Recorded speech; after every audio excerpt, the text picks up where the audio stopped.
NASA की एक report में पता चला कि ब्लैक होल दूसरे डायमेंशन में जाने की एक चाबी है और साथ में ये भी प्रूफ हुआ कि ब्लैक होल के जरिए हम टाइम ट्रैवल कर सकते हैं। सोचो तुम अपनी लाइफ को नॉर्मली जी रहे हो कि तभी साइंटिस्ट एक अनाउंसमेंट करते हैं कि एक इंसान जो फ्यूचर में जाकर वापस आ गया। लेकिन दिक्कत ये नहीं है कि वो फ्यूचर में गया, दिक्कत ये है कि वो फ्यूचर में किसी मशीन के जरिए नहीं बल्कि वो ब्लैक होल के जरिए गया था। और जब वो वापस आया तो उसने सिर्फ एक ही लाइन बोली, तुम लोग समझ नहीं रहे हो, टाइम वहीं पर ही टूट जाता है जहां हम उसे झांकने की कोशिश करते हैं। और अब सवाल एकदम से बदल गया। सवाल ये नहीं है कि ब्लैक होल क्या होता है, बल्कि अब सवाल ये है कि क्या ब्लैक होल से हम सच में टाइम ट्रैवल कर सकते हैं, और क्या ब्लैक होल दूसरे डायमेंशन में जाने की चाबी है, या फिर ब्लैक होल एक ऐसी जगह है जहां पर फ्यूचर और पास्ट दोनों खत्म हो जाते हैं। और सबसे डरावनी बात, अगर तुम ब्लैक होल के पास जाओ और सिर्फ 1 घंटा बिताओ तो अर्थ पर कई सालों बीत चुके होते हैं। तुम जिंदा रहोगे पर दुनिया तुमसे आगे निकल चुकी होगी। ये कोई साईफाई मूवी का सीन नहीं है, बल्कि ये एक्चुअल साइंस है। और आज की वीडियो में हम ये समझेंगे कि टाइम ट्रैवल सच में पॉसिबल है या फिर ये साइंस का एक खतरनाक सच है जो कि हमसे छुपाया जा रहा है। अभी तक तुमने जो सुना वो सिर्फ सरफेस था, असली कहानी अब शुरू होती है।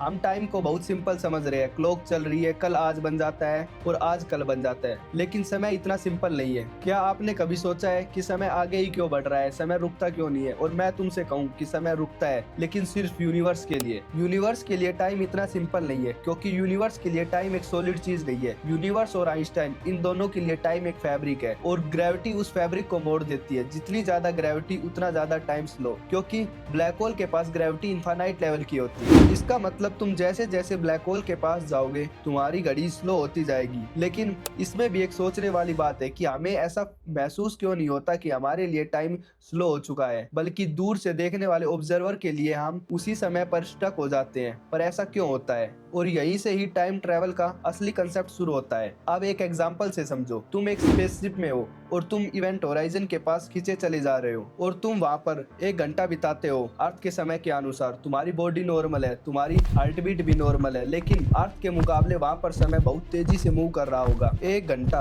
10 साल के बराबर, या फिर 50 साल, या फिर 100 साल के बराबर। तुम जब वहां से वापस आओगे तो तुम्हारे पेरेंट्स नहीं होंगे, तुम्हारी लैंग्वेज भी बदल चुकी होगी, तुम्हारा नाम हिस्ट्री बुक में रिकॉर्ड हो चुका होगा, और तुम टेक्निकली फ्यूचर में ट्रैवल कर चुके होगे। ये कोई थ्योरी नहीं है, बल्कि ये आइंस्टाइन की थ्योरी ऑफ रिलेटिविटी का डायरेक्ट रिजल्ट है। इस कंसेप्ट को इंटरस्टेलर मूवी में परफेक्टली दिखाया गया था, जिसमें प्लेनेट मिलर पर 1 घंटा अर्थ के 7 साल के बराबर था। जब वो वापस आया तो उनके लिए कुछ घंटे ही बीते थे, पर अर्थ पर उनकी पूरी जिंदगी बीत चुकी थी। ये सीन इमोशनल इसलिए था क्योंकि ये साइंटिफिकली पॉसिबल था। बस फर्क सिर्फ इतना है कि मूवी में हीरो बच जाता है और रियल लाइफ में बचने के चांस ऑलमोस्ट 0 होते हैं। लेकिन इसमें एक सच है जो साइंस वीडियो में बहुत कम बताया जाता है। तुम ब्लैक होल के पास जाकर फ्यूचर में ट्रैवल तो कर सकते हो, परंतु वहां से वापस आना ऑलमोस्ट इम्पॉसिबल होता है। जैसे ही तुम इवेंट होराइजन में गिरोगे तुम्हारे लिए टाइम स्वाइप हो जाएगा और तुम्हें हाई ग्रेविटी फोर्स अपने अंदर खींच रहा होगा, और जहां पर तुम जितना आगे जाओगे उतना ही तुम टाइम में गिरोगे, और वहां से वापस आना ऑलमोस्ट इम्पॉसिबल है। और इसे हम कहते हैं स्पेसिफिकेशन। तुम्हारी बॉडी धीरे धीरे स्ट्रेच होने लगेगी, तुम्हारे हर एटम अलग अलग स्पीड से ट्रेवल करने लगेंगे। तुम मरोगे पर तुम्हारी बॉडी अलग अलग डेटा में टूट चुकी होगी, और ब्लैक होल तुम्हें हर डायरेक्शन में फेंक चुका होगा। तुम सोच रहे होगे कि क्या टाइम ट्रेवल सच में पॉसिबल है? आंसर सिंपल है, फ्यूचर में जाना तो पॉसिबल है, बट थ्योरेटिकली पास्ट में जाना इम्पॉसिबल है, क्योंकि ब्लैक होल एक वन वे गेट जैसा है जहां पर अंदर तो जा सकते हैं परंतु हम बाहर नहीं आ सकते। तो इसी प्रकार तुम टाइम में आगे तो जा सकते हो परंतु पीछे नहीं आ सकते, और शायद इसी वजह से यूनिवर्स में कोई भी एडवांस सिविलाइजेशन पास्ट को चेंज नहीं कर पाई, क्योंकि टाइम कोई रोड नहीं है बल्कि एक फ्लोइंग रिवर है, और ब्लैक होल उस फ्लोइंग रिवर का एक व्हर्लपूल है।